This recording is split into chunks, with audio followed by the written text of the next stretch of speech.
So Sam and I have been best friends for 15 years, and thinking about it now, we've been friends longer than we haven't been friends. When we met each other in middle school, I had a Justin Bieber haircut, and Sam dressed like Axl Rose from Guns N' Roses. It was very cool. But we've had some interesting style choices throughout the years, from studded belts and Converse boots, to ripped t-shirts and eyeliner as eyeshadow. From skinny jeans and teased hair, to hand-me-downs and thrift store gems, to hey, Target actually has some cute clothes. Looking back, we would hardly be recognizable to our 12-year-old selves, and I'm remorse to admit that yes, Mom, it was a phase. But while our fashion choices have changed throughout the years and gotten a lot better, thankfully, our friendship has always remained the same. Since the day we met, we've always looked out for each other. We were always thoughtful and considerate, silly and stupid. Our parents tried to separate us many times when we were younger, and yet we remain inseparable.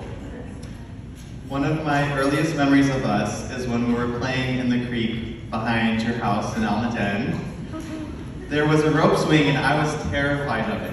And I was terrified of most things as a child. And while this rope swing was only a few feet above the water, it felt like it was stories high to me. Sam, who was much more adventurous than I, encouraged me to try it, and I mustered enough strength to pull the swing up to the creek bank and straddle the piece of wood that served as a makeshift seat. It was then that I froze, and before I could tell Sam that I was too scared to do it, she was already behind me making that decision for me. She pushed me off the creek bank and into the air I flew.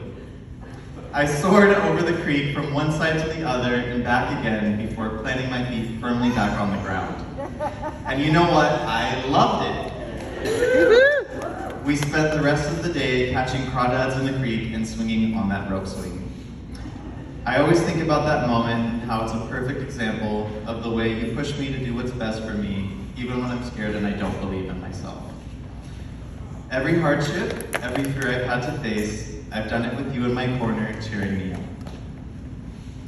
And it is because of that reason that I say this. Sam, you are the Cheetos to my Easter Bunny chocolate, the SpongeBob to my Patrick, and I could not imagine my life without you.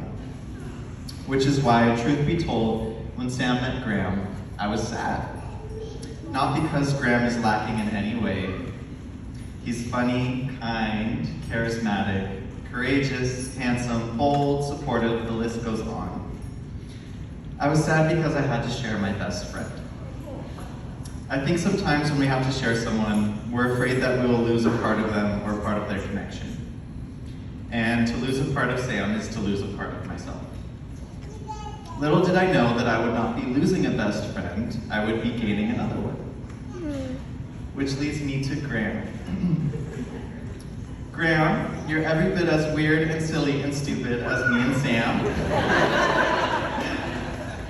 You're always willing to let go and join in our fun.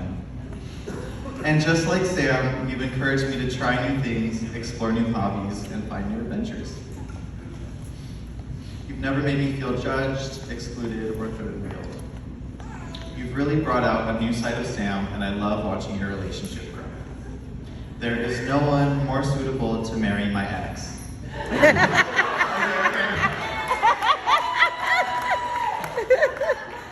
For those of you who don't know, Sam and I dated in middle school. So I guess our friendship didn't always look the same.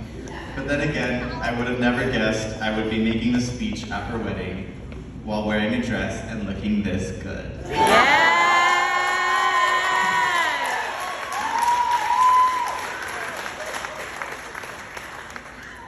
So to sum it all up, Sam, you are the greatest treasure. And I am so overjoyed that you have found someone that matches your worth. You deserve all of that and more, and I'm so proud of you and Graham and the life you two are building. I love you both very much. And on that, cheers to a long and happy marriage.